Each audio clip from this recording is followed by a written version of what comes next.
Dhruv Jurel stuck around. He stuck around with debutant Saransh Jain. He had a partnership for the ages with Rishabh Pant. It's your time to prove to the world that you are not just a second wicket-keeper batter in the squad, but you have what it takes to be a specialist batter in the squad.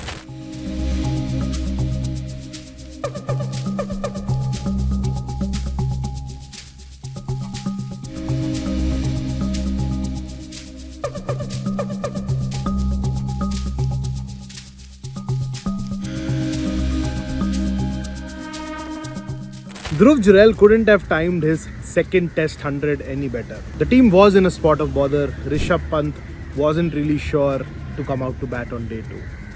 Dhruv Jurel stuck around. He stuck around with debutant Saransh Jain. Then, when Saransh was dismissed, he had a partnership for the ages with Rishabh Pant. It was a partnership of fire and ice. Rishabh Pant continuing to bat the way he does, and Dhruv Jurel observing things from the other end, becoming that cotton wool who soaks it all in, absorbing all the pressure, being very correct in his approach and scoring the runs, which converts this make or break series for him into a career-defining one. Why I say a career-defining one? Because before this series there were a lot of question marks on Dhruv Jurel's position in India's batting 11. The questions were getting louder with every failure. Everyone was convinced that he scores runs for India on shadow tours, does well in the domestic circuit, has the right work ethics, heart is in the right place, preparations are all ticked. But come match days for the Indian cricket team, the performances weren't coming.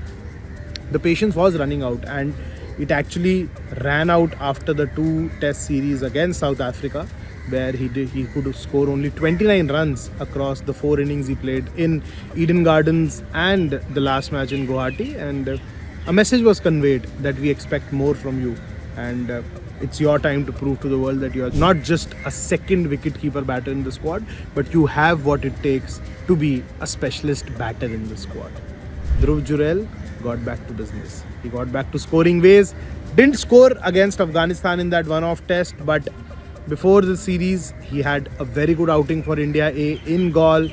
Took that confidence into the fixture in Gaul, scored a half century, or Colombo mein he looked a very different batter. He solves a very, very crucial puzzle for coach Gautam Gambhir and Shubman Gill. Why Dhruv Jurel solves that? Because at number 7, you need those volume of runs, and in Dhruv Jurel, you have a specialist at a number who can do the job against the new ball, against the slower bowlers, and has the temperament to go deep and operate with the tail too. Not many batters have scored 100 at number 7 or lower for India. Only 2 have done it in Sri Lanka.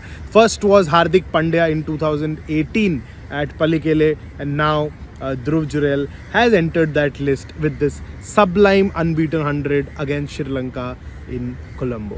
So it's a very confidence boosting knock for the youngster, and it solves India's batting piece as far as test cricket is concerned. Now you know who is capable of doing what at what number, and it's just about hoping that everyone stays in a very good mindset and delivers when the team wants them to. 503 for 9 was a good declaration by India.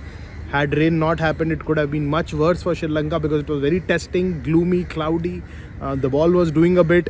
Prasidh Krishna struck early. Yashasvi Jaiswal with a very good catch, and then it was Manav Sutar trapping Prabhat Jasuria, who wasn't really happy batting in that light, doing the job. 2 wickets down Sri Lanka. They really need to bat out of their skins on day 3.